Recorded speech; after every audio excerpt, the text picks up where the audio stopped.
This is Hunt Nebraska, the official podcast for insight into Nebraska's hunting and shooting sports community. Be sure to give us a follow on Facebook, our space for sharing stories, information, tips, and techniques.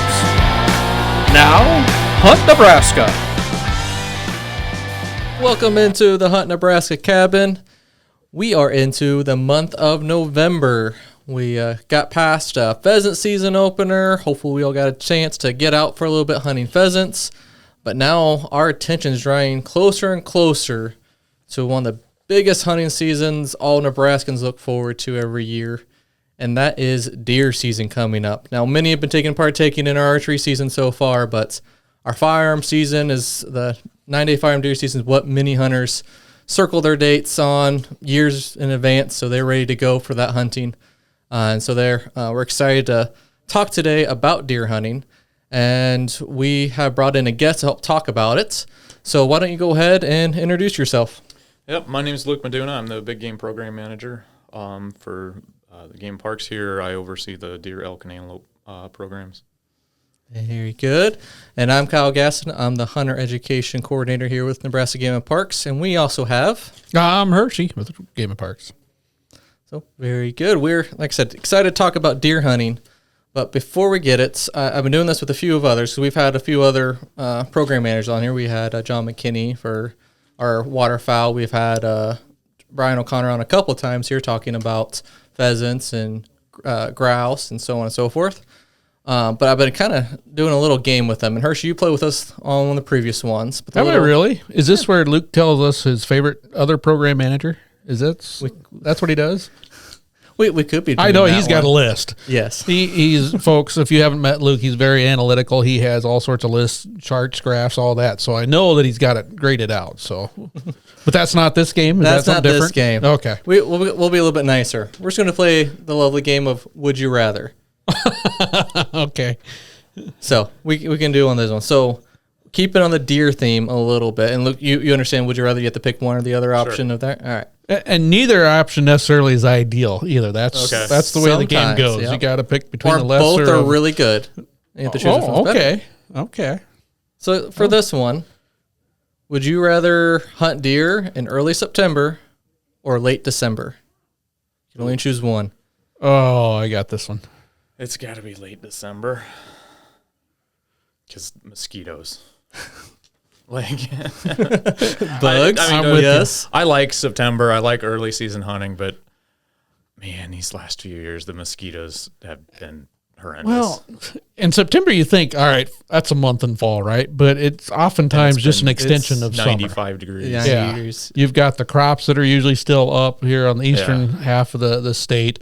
And there's plenty of places for those things to be. And there's something cool about being out when it's kind of cold and you're testing yourself against that. Oh, yeah. And a lot of things to help make you warm nowadays. Yeah, some of my favorite hunts have been at about 4 degrees. There you see, right there. Didn't kill anything, but they were a lot of fun. Very good. And I lean towards that December, but I prefer that colder hunting. Though the thought of getting a velvet bug sounds very interesting in early September.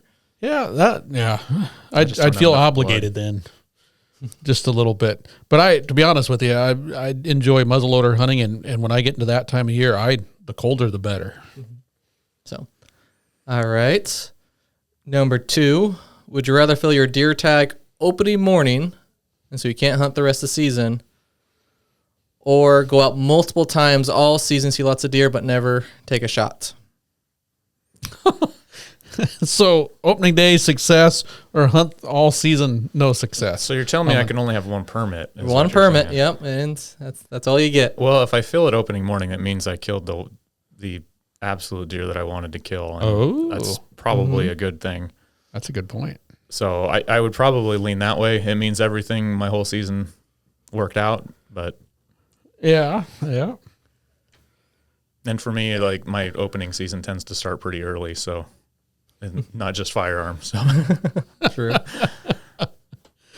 I don't know what to say. I think I'd have to lean earlier success because everything else that goes into it. Because one of the things I think we sometimes face here in Nebraska is I'm not a specialist, Kyle. As you know, it's kind of all right, ducks are flying, pheasants are cackling, deer are running, all sorts of different things going on. And sometimes it's too difficult to figure out what I'm doing in early November, grabbing the bow, the shotgun. And so maybe that would help me trim it down. All right, this option's off the table, that I can go do something else. But it's awful fun. I always get a kick out of the idea that big game hunters, we dream about that time of year all year long. We can't wait to get out there and spend time in the woods. And then, we can end it pretty quick sometimes. And we put a little pressure on us, and all of a sudden, like, now we got to dream about it. I mean, that's part of the hunt, and that's part of the fun. But sometimes it happens too fast, and you're thinking, oh, man. And then you get a big head, and then the next year it just, like, never works at all. Got it figured out, and then you realize, no, I don't. Yeah, you don't kill anything for 6 years. Yeah, that's right. I got this figured out. I think this is more the life cycle I am in right now, the time of my life I am with 3 little kids at home. I think I might just take the advantage if I can get something opening morning. It makes me feel a bit better because then I'm like, all right, I got a few other responsibilities that I might not get as many side eyes from wife. Like, I'm going hunting again.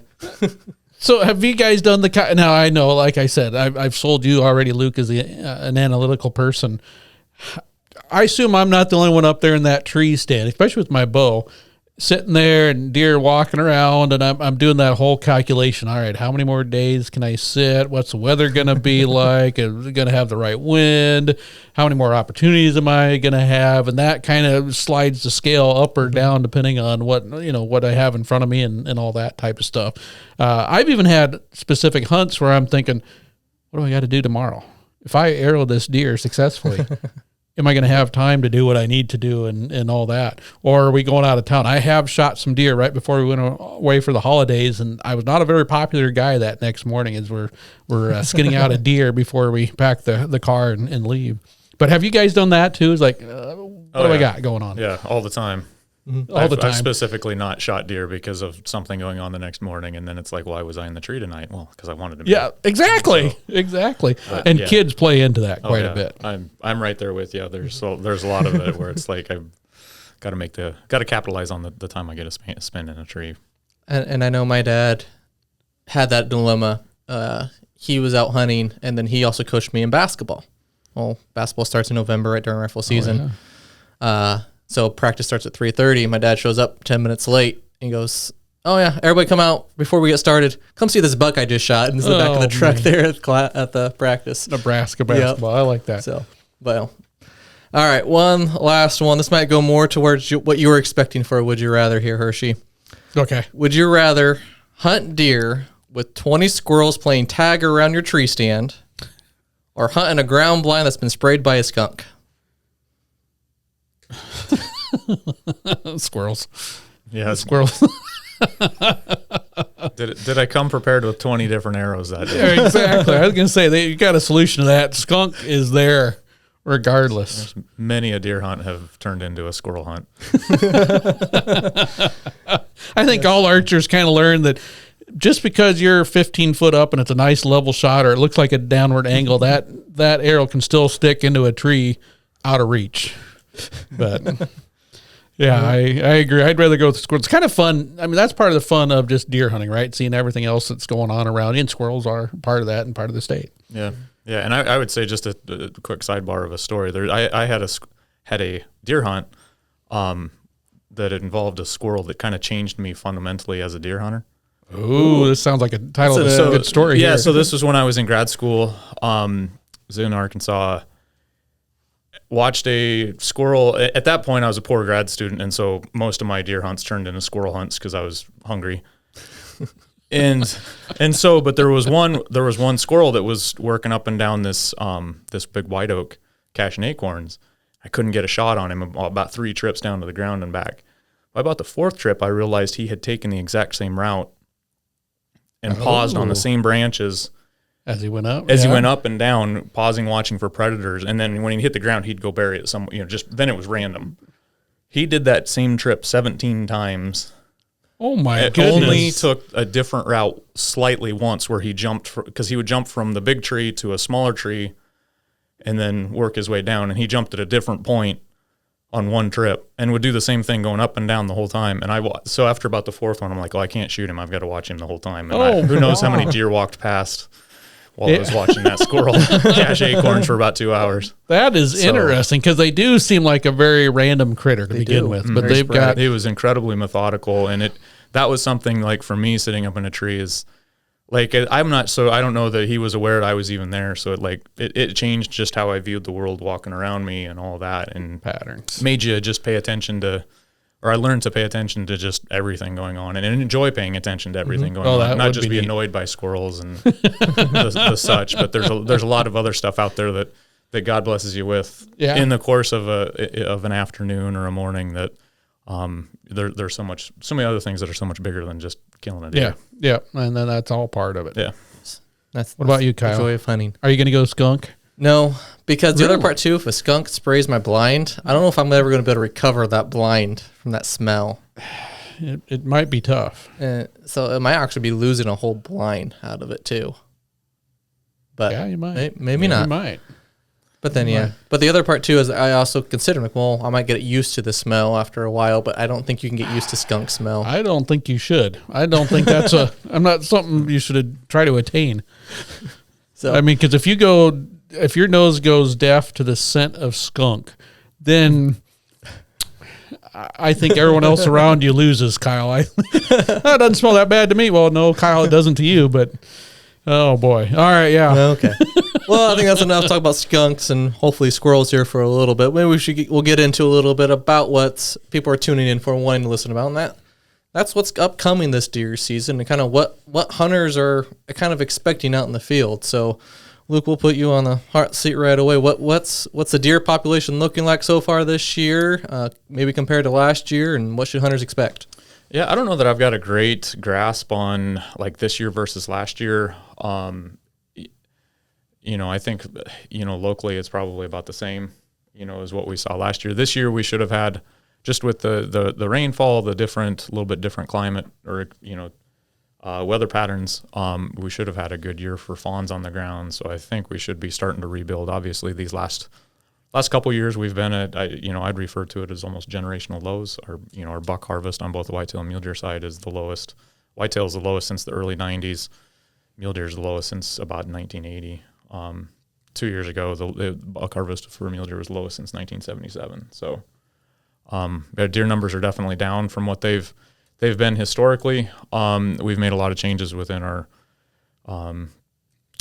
permitting process, and hopefully, with a little bit better weather, we can start to see those populations rebound here over the next few years. So, and I know that Game and Parks, we do a lot of management of species. We do a lot of decision making and all that type of stuff. But it comes down to some things that are outside of our grasp, right? Right. I mean, unless you've got more control over precipitation and when droughts come and go, and when all that stuff happens. But we were in some pretty 3 years worth of a pretty severe drought. Almost five. And we're not even out of it. It just feels like we're out of it because we're on the lower end of drought. That's exactly where I'm going is you're right. We, in a lot of spots in Nebraska, we got almost normal rainfall, maybe slightly above in some spots, but not enough to make up for that many years of being in drought.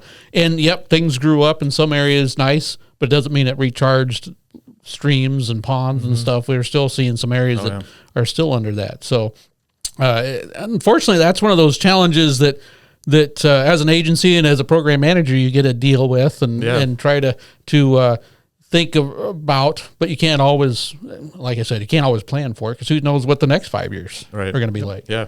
Yeah. Well, and that's the thing, as we came out of, the 2010s were as normal of rainfall as we'd had it, in Nebraska. And I don't know the long term, but like the UNL drought monitor was almost, there was a couple little blips where there was a little bit of drought, but it was virtually none, which, 2012 was obviously a drought, but from, basically 13 to 19, it was pretty blank with just a few little dry stretches. And then we've been in almost perpetual drought since then. And so it's hard to predict. And you think, well, 2012 was real short term, we'll get out of it. But then it held on and persisted. And life on the high plains, to be honest with you. Yeah. When it rains, it pours, and sometimes not enough, and other times it dries up. Then it never rains. Yeah, exactly. And it's one of those things as you do modeling and all that type of stuff. You never know what to say. In Nebraska, what is it? We don't really have an average weather year. We just have the middle point of two extremes. Yeah. And that's something that it is what it is. There's no changing that one way or the other. I always go back to the idea, though, that for some, this might be their first deer season. This might be the deer season where they do see that deer they've been dreaming about in the first hunt or two when they go out. And that can make all the difference in the world. Sometimes it's not about seeing a bunch of deer. It's seeing that deer right there. Yeah. Well, and even from year to year, too, there's the weather when you actually go out. I mean, we're talking about climate for the whole year with what's going on. But then, if we're talking about just a 9-day firearm deer season, if it gets real cold, animals act completely different than if it's a really warm November firearms season and so forth. And so that even affects how our perception of what's going on just based on the weather for those 9 days that you might be out there hunting. Yep. Yeah. What was it, 3 years ago when it was super windy, when we had 60 and 70 mile gusts most of opening weekend? Mm-hmm. You know, that it was miserable for everybody that way. And well, and you've had some research that shows not just affects the deer, it affects the deer hunter. Oh, yeah. Mm-hmm. And what time they'll spend out in the field. Yeah. They got to be comfortable to have fun and to have fun to go hunting. Yeah. And that, too cold, too windy, too wet, that type of stuff. But it's just, it is, some of those things we just can't go. I mean, do we have a prediction yet? Do we know what November 15th is going to be like? No, not a clue. No. Crisp morning, calm, wind in the right Based direction. upon our patterns, I would bet it's just going to be hot, but it'll probably be like 12 degrees and snowing with the way everything goes. So, if you ever figure out the system to predict weather, half month in advance or something, let me know. Well, I'm sure a lot of people would profit off of you. I could probably make a better living. Yeah. Then you'd get more calls. Yeah. Luke, okay, Luke, can you tell me when the deer are really going to be rutting in my area? Not this county, not this just section, but just this farm I hunt right here. Oh boy. He'd be doing something else, folks, if he was able to do that. So very good. So we're talking a lot about the weather, but another big part of what helps control the population, manage the population, is the habitat on the ground and what's available for there. So why don't you let's talk a little bit about whitetails, and we'll talk also probably about muleys, of what the ideal habitat is kind of for the deer and what hunters should be, looking for when they're out scouting all these public lands, of what they should be looking for an ideal kind of maybe spot to hunt too.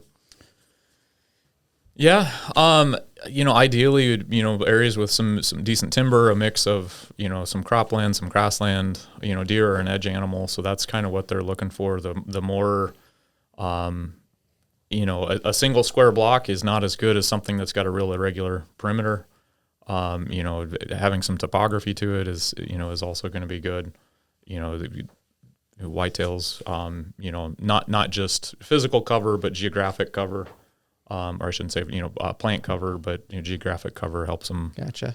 Gives them security. Like so, that. If you're looking for the perfect, area that, that's kind of what you're looking for. But by and large, you're looking for anything that's got permanent cover.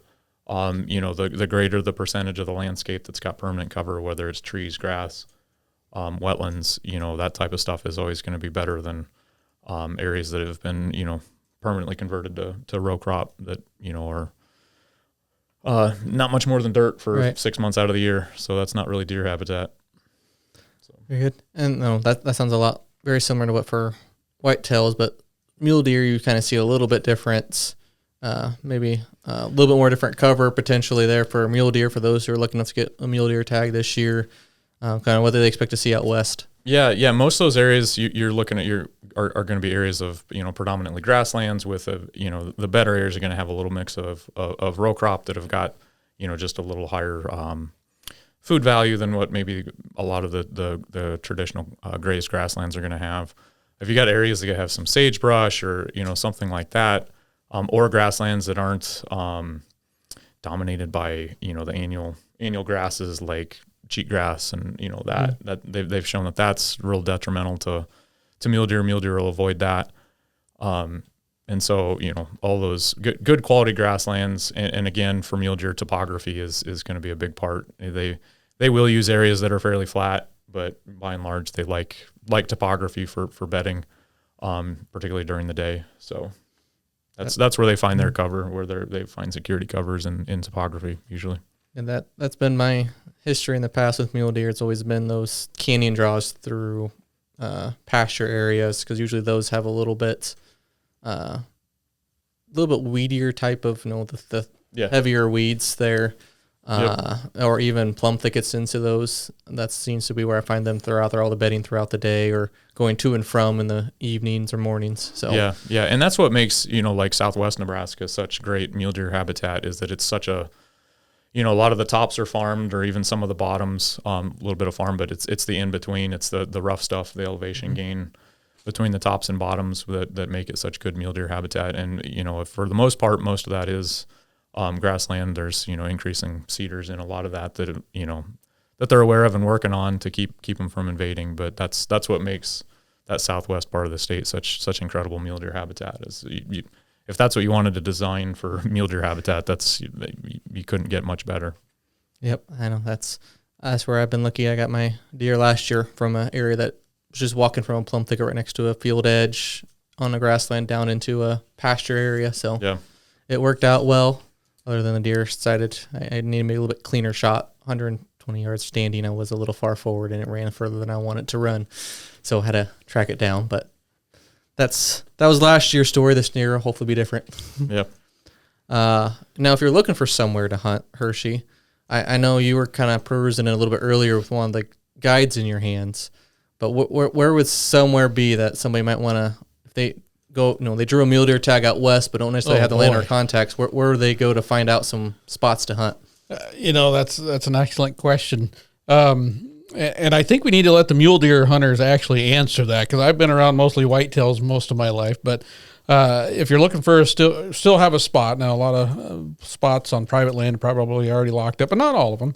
I'd go to our website, outdoornebraska.gov, and do a little search for the Public Access Atlas. We do have some hard copies at a lot of our partner vendor locations that you can grab, and you will want to do that. But the online version is the one that stays the most up to date. That has our wildlife management areas that are going to be open to public hunting. There's going to have some of our other, the little bit of federal ground and partner ground that we have open to that as well. But it also has some of the private land that the landowners have agreed to allowing foot traffic on for hunting. And I know there's some mule deer on those. I know every year we see some muleys taken off of those areas. You're going to want to go scout them, though. Yes. And you can, online, obviously, folks, you can do the satellite imagery over top of it and get a little idea, but you're going to want to burn some boot leather and see, because mule deer, in my opinion, once you start getting the feel of it, you kind of know what to look for. But it also, and I know this is going to kind of sound pretty straightforward, but they are where they are. And you want to know that when you're going to go out chasing. But if you're able to find some private ground, and we're mostly private ground, 97% plus on this side, there's still some opportunities there. But it's one of our more highly sought after. Deer's our most popular thing. Mule deer is kind of one of the even more coveted side of the deer equation. So that's why we have our mule deer conservation area. So hopefully you've done some homework already, but there is some opportunities out there. Yep. Like I said, they've still got a couple weeks before season kicks off officially, so it'll be nice to get that, go out, get a few miles on the truck to go out and see those spots, whether you're doing it for mule deer or if you're headed to whitetail around different parts of the area. You want to try to check out some new areas to hunt. Now, you guys tell me, Western Nebraska in particular, but maybe mule deer is even more so. That's one where you can get to a high point and do some glassing. Would probably help out quite a bit. Whitetails being in that little bit denser cover, you might see them, especially during November. But just, you don't have to get in there and just kick everything out loose. You can do it from a distance and get a better idea. Yeah. Oh, good glass is a mule deer hunter's best friend on that. So you can cover a lot more ground. There are some pretty large tracts that we do have enrolled there on our open fields and water program out, especially out in the southwest corner of the state, so that you can really you can go out there and climb on top of a hilltop, and you can look for a mile in a couple different directions and still be on actually some public access land. So, and I hope I'm not spilling the beans for too many of the hunters listening or the group in here, but one of the things too, depending on weather, just like you were talking about, Luke, there's some spots that people look at and don't visualize it as my ideal deer habitat. But whitetails and muleys, there are spots where you might be pheasant hunting or chasing grouse or even duck hunting that they'll end up in. They just kind of make use of some of those spots if the weather's right. And those can be fun spots, even after opening day when everything's like, okay, yeah, these two-legged predators are back. Very good. Well, now we talked a lot about the season dates, but Luke, I'll pick on you here because you have the guide there in your hands. Well, he is the big game program manager. He is a big game manager. We need to pick on him a little bit here. That's what I'm here for. For the upcoming seasons, what are some of the season dates we have coming up here? I know we got the landowner season and the firearm season and muzzleloader season. So, see if you have them memorized, or you're gonna I'm trust gonna read them because guide. my memory isn't as good as it used to be. But yeah, with that special landowner season, that's November 8th and 10th, or 8th through the 10th. November firearms 15th through the 23rd, and then muzzleloader is the whole month of December. So That one's easy to remember. Yes. that one is easy. It doesn't change. Yeah, makes it easy. Don't mess it up because you will mess it up. Because that 9-day season can fluctuate. You know, if it's the second weekend in November, is the third week in November, a little bit based on it the closest Saturday to the 13th, correct? Yeah. All right. Yep. See- So it always falls that full week before Thanksgiving. And I want everyone to rewind and listen to that. The Saturday closest to November 13th. And it could change, right? I mean, there could be something but it hasn't changed in my memory. I think it was set at that in like 06. 06. So we're Yep, talking and prior to that, two decades. Prior to that, it was always the second Saturday. So 2 decades we're talking about. And so it's pretty reliable because I know one of the questions you get, Luke, right after the end of the November firearm season is when's the start date for next year? Yeah. When's the start date? And it still has to be approved and all the recommendations gone through. But for 20 years, folks, it has been the Saturday closest to November 13th. Yeah.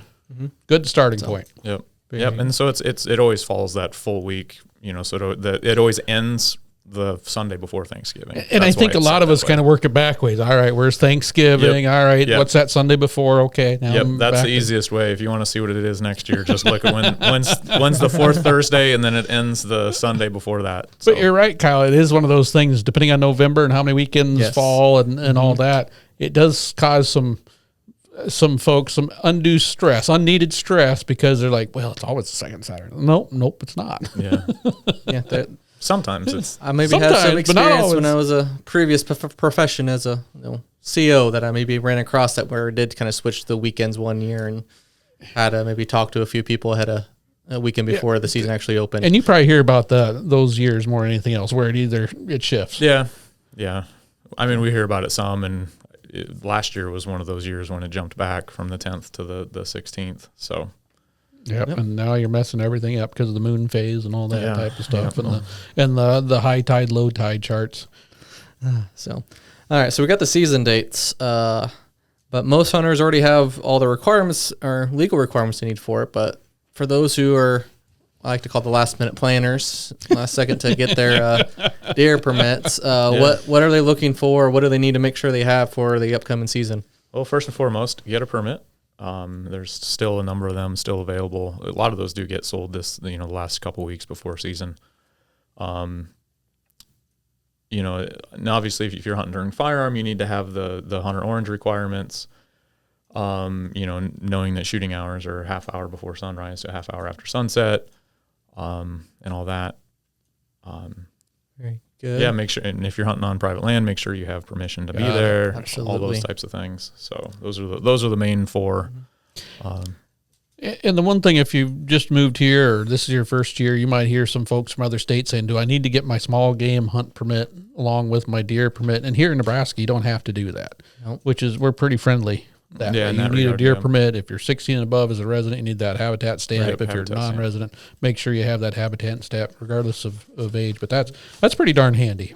Yes. It really is. Yeah, and some of that just some states it's called a hunting license. In Nebraska, that it's a small game license, and so we haven't taken that step to require that. But And the one thing I will say is we've been kind of, as you mentioned, the peaks of the deer populations, which also meant the peaks of the permit opportunities and number of permits. We got kind of lax as hunters, right? It's like, all right, I'm going to the night before, or the week before, 2 weeks before, go buy this permit. Well, because, like you said, we've had to reduce some permits and because of the herd and the drought, the impacts and all that. might want to start getting them a little quicker. Not this year, obviously we're where we are, but maybe next year you might want to start putting that date of usually July with the over counter or the application for some of the mule deer areas on the calendar, because big game, and I think you're seeing this more and more. Oftentimes more demand than there is supply, and folks are going to start getting in there a little quicker. And if you're one of those, like you're talking about, Kyle, that procrastinate, you can't quite do it like we still do sometimes for our turkey permits. Right. But, you might want to just make sure you got it out of the way so you're not shocked that all of a sudden that, boy, it sold out 2 weeks quicker this year than it did last year. Yeah, there's a number of permits that particularly on the antlerless side, there's a lot of those that are sold out already. The river antlerless permit sold out, I think, October 4th. Oh, my goodness. So that was pretty quick. There's a number of the lower quantity antlerless only permits that sold out like the day it went on sale there in July. So there's a handful of those and some of those, there's 100 or 150, pretty low quota. Right. Some of those out in the Southwest, but they went in a hurry. Yeah, and 6-7 years ago, we probably didn't even think much about some of that. It's like, I got my book open today. Let's maybe look to see if I have an antlers tag still left. Now, I know there's some of us old timers thinking, well, I can remember when we had to apply and we didn't know if we got it and all that. So this is still a little bit more convenient, and it is. But it just, hey, there's people that think about deer season 365 days a year. And those of us that think about it a couple months ahead, and those of us that a couple hours ahead, and it's going to get a little bit more tighter, I think. Yeah, and back in the day, the purpose for the application period or the applying, for the permit ahead of time was so that they could designate the percent either sex versus buck only, and that's why that was all application, because it had to be a random process of assigning whether or not you got a buck only, and that's how we. That's how we managed our deer populations. That's how we got our doe harvest, was because we knew that for every 100 either sex permits that we issued, that people were going to shoot like 40 does on those permits. The doe harvest in the early 80s, I've been looking through some of our old documents. They've got a timeline of it going through, and at one point early on when we started doing those either sex permits, for every 100 we issued, they were killing like 63 does on those permits. So it was our hunters were very readily killing antlerless deer on those permits, and so they had a formula where they went through and did that. And of course we've transitioned. First thing was to go to all either sex permits. Actually, first thing to do was to start issuing antlerless only permits in the mid 1990s, and then moving to all either sex permits. And those that have probably picked up deer hunting, in more recent times, probably don't understand some of that. Just because, it was celebration when you got an any sex permit back then. And now it's one of those things that I'd say, like, again, we've reduced those numbers over the last, probably 4 or 5 years, maybe a little more. Yeah, really the last, 3 or 4. But there for a while, it was kind of, you'd get that question, well, how many antlerless deer can I harvest in a season? You're just like, well, how much money you want to spend, and what unit are you in? Because we had several that wouldn't sell out. Well, and we were setting some of those permit quotas so they wouldn't sell out. We wanted to keep, about as much antlerless harvest on. It's been several years, but during the peak, there were some deer units that had kind of a bonus antlerless tag. Well, there was a handful of units that had 2 bonus tags. 2 bonus. Yeah. I remember seeing that for a couple of permits. Did that in Keepahaw, Loop East. There's a couple of them where we were trying to do everything we could to harvest more antlerless deer, and our hunters responded in those areas. And of course, as we talked about earlier, then 5 years the weather just threw a sledgehammer on it. And so get out your crystal ball, your big game crystal ball here, Luke. Is that something we're going to see, 5 years down the road? Are there going to be more demand and more excitement over antlerless only permits? I would hope so. If our deer, where we're at with harvest levels on antlerless deer, if our deer populations don't respond by increasing, then there's something far larger going on than what we can have control over with permits and all that. Because right now we're at our antlerless harvest. This next year is going to be at a pretty minimal level. Interesting. Obviously, there's some of it out there. There's still a handful. I think there's 4 or 5 units that still have a bonus tag. Oh, still on them. Okay. Yeah. Just because there's some of those areas where we're kind of about right where we want to be, and we don't want to back off way too far and then have it drastically swing the other way. Yeah. So we've got to keep some pressure on some of those units. Okay. There's some areas that still have pretty decent deer numbers. A lot of the southeast part of the state is pretty steady. for the most part, but the demand and the hunting pressure in the southeast is high enough that we don't really need to put bonus tags on those. But there's still a handful of places out there that got bonus. When you say that, I think of more of areas where mule deer, whitetail kind of intermix, if you will, or they're on the landscape. And maybe some of those are more whitetail only antlerless tags, or are they? Yeah, they're whitetail. Okay. Whitetails. I'm not sure that we've got. It's probably only the landowner permit that's a bonus that would allow a mule deer doe. Mule deer, okay. So yeah, we've pretty much removed most of any of the bonuses that we have are, if I remember right, are all whitetail. They're all whitetail. That does make sense. Could look them up real quick. I got the I guess we'll catch it in editing if it's not right. That's the joy and fun part of your job, though, is that a little bit of the forecasting, but then the balancing act of I want the population not too low, not too high. We want that Goldilocks effect, that just right population. Try to make all parties involved, because as hunters, we all want more deer. You got the farmer aspect, manage the deer down, don't want destruction of crops and stuff. So there's that kind of that balancing effect. You got car accidents, if those happen with a deer, then people start complaining that the population is too high. So you have that, try to get it just right to make all parties involved, which usually that's never going to happen. It's going to be, and it's, as long as everybody's just a little mad, then you're probably doing it just right. Yeah, we've kind of made that jest here in the past, and yeah, it's tough. And right now, we've got a number of areas where even the landowners are like, you've got too few deer.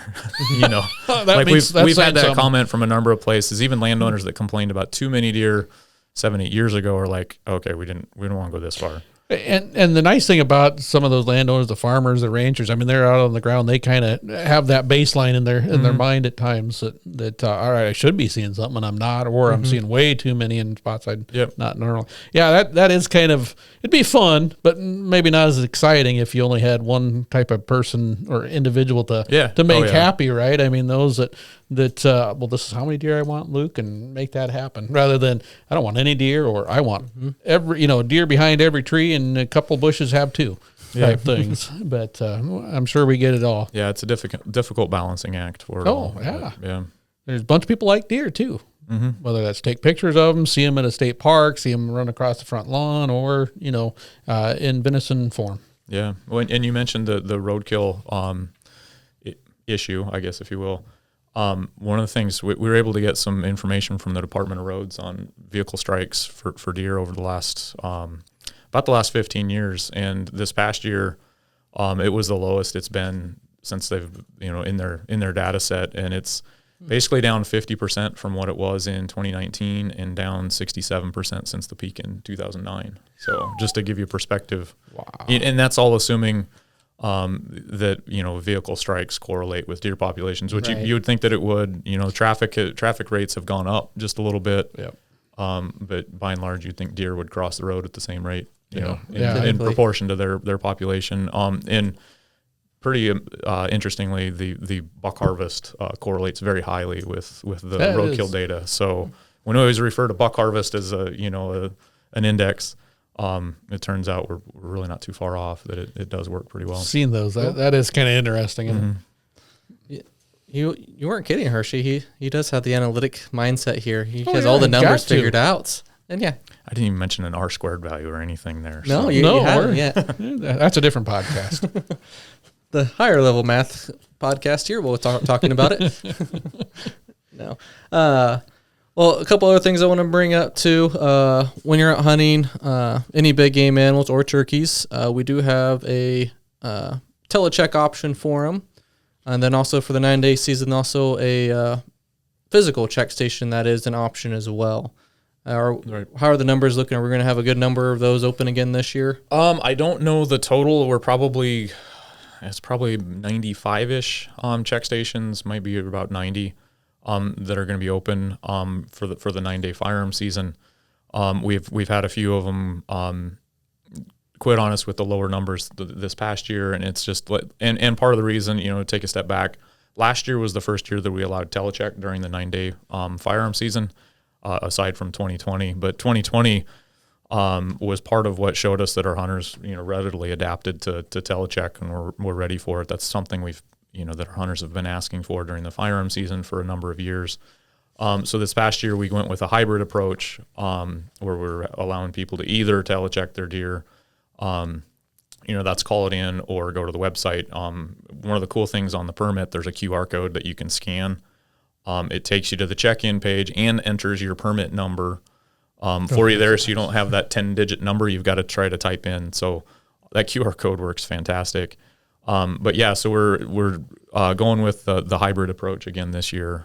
So yeah, there's about 90 check stations for hunters to utilize if they want to go that route. Otherwise, they can just do it on their phone. Which, it's kind of cool to be able to go to some of those spots when it's convenient. But I mean, you were finding out that there were some folks traveling more than 90 minutes one way. Yeah. We figured out there's chunks of the sand hills that we did a really cool GIS analysis on that. Spencer, our GIS specialist, helped me out. That was I put that bug in his head, and we worked on that for about 2 days. It turned out to be a really cool map. But yeah, there's most of the state, you're driving at least half an hour. And that's in it, in this day and age when everybody values their time, even a half hour is a bit of an inconvenience. And so it is, it definitely is. Like I said, and it can be a social spot, but like you said, with lower deer numbers in some of those areas where you're not having a high harvest to begin with, takes up space from some businesses, and it can be a business decision not to continue a check station. I know. As well, but I do like that. More opportunities for hunters, depending on what they want to do. They've got options. Now I know we're still collecting some lymph nodes though for the CWD study that continues, and we've got some units of focus again this year, and I think they're in the Southwest. Yep. There are 4 Southwest units: Buffalo, Republican, Frenchman, and Platte. Okay. They're gonna collect CWD samples there. A couple different routes, using the check stations, but I think also allowing hunters to do some self-submission. I think that Marnie is working on getting out. So that's going to be awesome. Yep. So that's cool to kind of track and see what's going on there with all no diseases. But is there any talk so far about diseases impacting the deer population this year? Are you getting many reports about going on so far? The big one with the drought over the last few years has been EHD. Mm-hmm. And this year, like the number of reports in our database is like 4. Oh wow! Compared to 100 to 200 the last few years, so it's real minimal, and you'd expect that with the fairly normal precipitation that we've gotten. So that's nice. Yes. That's nice to hear. Great to hear. So, all right. Well, Luke, I'm gonna give you a chance, or Hershey, if you have any other final questions for him too. Well, I do. Can I ask the question? Uh-oh. Hold on. I'm going to make some noise here, folks, as I grab this. I want to know if you've heard this or seen this research. Yeah, you've been doing some work here on the computer here this morning, doing a bunch of digging up on some research, I heard. Yeah, I did a quick Google, what is a deer? But no, this is something that some of our Hunt Nebraska Facebook crew came across. This is the new science rubs and scrapes glow like highway reflectors to a deer's eye. Oh, yeah. Have you read this? I did. I have not. I've only looked at the pictures, but I did have. Page. Well, it had pictures, so it worked, right? Yeah, it did. That's what kind of caught me. But this is something I hadn't heard of until I believe Rachel, who was putting some things on, and it's shared on our Hunt Nebraska Facebook page. You're going to want to read it, folks. We know that there are mammals that can see into that UV spectrum better than we can. Yeah. And I can remember there were sprays to kill it off your camouflage, and there's detergents now that don't have UV brighteners and all that to hopefully avoid that. What I hadn't heard is that some of the scent glands and some of the urine from deer contain some UV properties that do luminesce under certain conditions. Right. So this is a study, and I don't understand this. I don't know what. There must just be a big table they sit around at the University of Georgia and come up with things to talk about and study for deer and turkeys and all that. It's from the University of Georgia Deer Lab, first ever study of environmental photoluminescence used for, I gotta flip the page here, communication in animals. Yeah. And you can tell me about this, but one of the neat things, there is a picture of this, what is this, a grad student, Daniel DeRose Brokert. I don't know if that's that name. There's a picture of him, folks, but if you look at Luke, I think all deer program managers look the same. You can tell what this guy's destined for, long and lanky and close cut hair with a ball cap on. Yeah. But I think you wore that camouflage pattern before too. But they looked at rubs and scrapes, the rubs on the trees. At each site, they tested rubs on undisturbed bark of the same tree plus dirt and leaf litter on the ground. Rub trees produce significant photoluminescence of a different wavelength than background light or light reflected off surrounding materials. So they were finding that these things glow in the dark to deer, and maybe a luminesce under a black light that we might be able to see. Scrapes, on the other hand, did not glow during the pre-rut, but that was because they weren't getting urinated into. As soon as they urinated into them, then they glowed back. So is this something new? Is this something you've known about and just haven't told us here at Hunt Nebraska? Or no, and I admittedly probably don't know as much about that as I would like to think. It's not surprising to me that that stuff would glow. That even what would be interesting to me is if the kind of the control part of it is if they would go over and scrape trees. Peel the bark off and see if they glow. If the tree just luminesces on its own. Or if it's actually the some of the gland material from bucks that's actually causing that to glow. But yeah, there's it's not surprising to me. I guess the question is whether or not they've done some testing to see that deer can see in that range theoretically. It would be interesting to know whether or not that's something that deer utilize, if that makes sense. They can see it, but they might not care about it. Right. Yeah, whether or not another it really, branch or something else. Well, or how they interpret the bioluminescence. So it's interesting. It's not surprising to me. That deer see the world in a different way than we do. I've always thought, like, I used to have a short hair, and I always had a fascination with how his nose worked, and I always thought his nose had to see the world in like almost color and like 3 dimensions because he could find anything. And I always thought, man, I would love to smell the world the way he does. And I'm like, no, I wouldn't, because it would drive me insane in about 8 seconds. So like just with the way animals work, it doesn't surprise me that they're incredible, interpreters of the environment around them. The way God designed them and just created them to do that is just incredible to me. So I guess one thing that this does bring it up, and I know there's some listeners probably wondering. So deer urine luminesces under black light. So does human. And the article says that, yeah. I didn't get to that part. I didn't get to the human because I know it's one of those things that as an archer, folks, there's some old guard that knows this. I mean, you used to have that extra big bottle over there so you didn't have to get out of the tree and all that. A good hand warmer at times. And then it's just like, why? Screw it. And I'm one of those that if I've got a scrape nearby that looks active, I will test it out, and I'm going to add a little bit of more scent. So now I know I'm adding luminescence to it as well.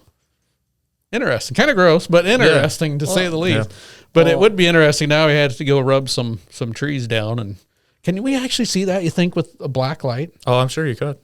I mean, that's the point of a black light, is to reflect that luminescence. This might be an interesting night hike right here.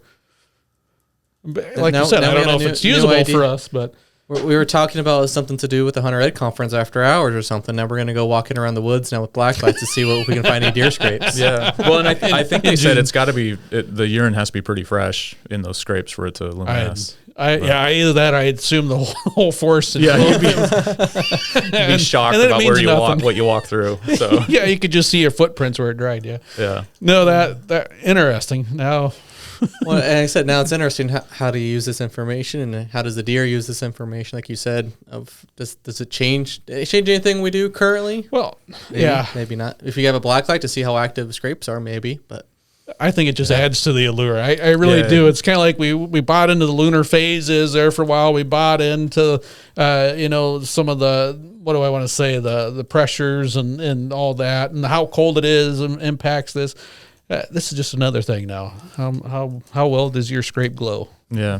Yeah. So, well, like I said, I think it just reveals how incredibly in tune to the world that they are. And, some of it, I mean, to me, it takes away some of the magic, but it also explains like some of it and makes it way more incredible than the magic that was going on in my head. You're like, oh, that's how they do it. That's way more impressive than having the sixth sense. Yeah. And you're exactly right. There are times where critters, deer amongst them, just all of a sudden they kind of feel like, what are you doing here? And it's like they know you're there and you are as hidden as possible. Right. And they just kind of, but that's what they do. They make a living staying alive. They have to be in tune with all those different variables.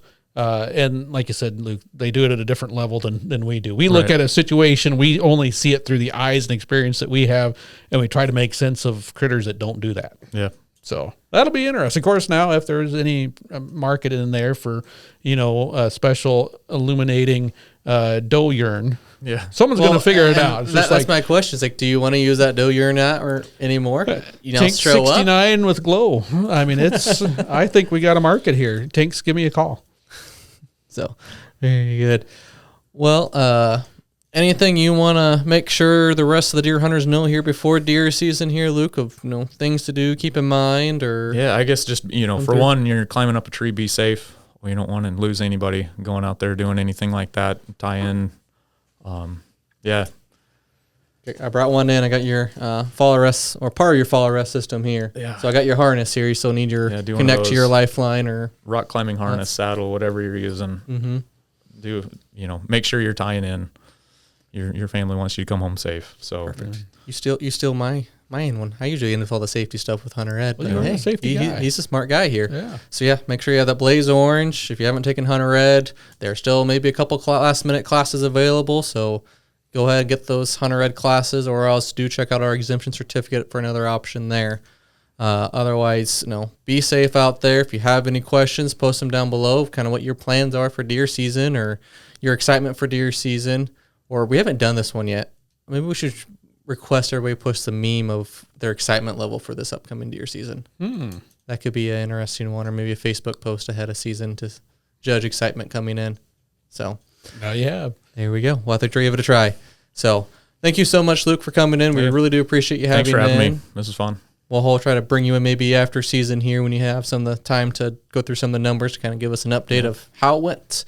But if you have any questions for him before season, don't be here to reach out. We will also be on Facebook Live here coming up soon, so be paying attention to our Hunt Nebraska Facebook page on that. If you have any questions you want answered live here from the Hunt Nebraska Crew or those from Game and Parks. Otherwise, get out there, scout ahead, and we'll see you outdoors. Hunt Nebraska, brought to you by your Nebraska Game and Parks Commission.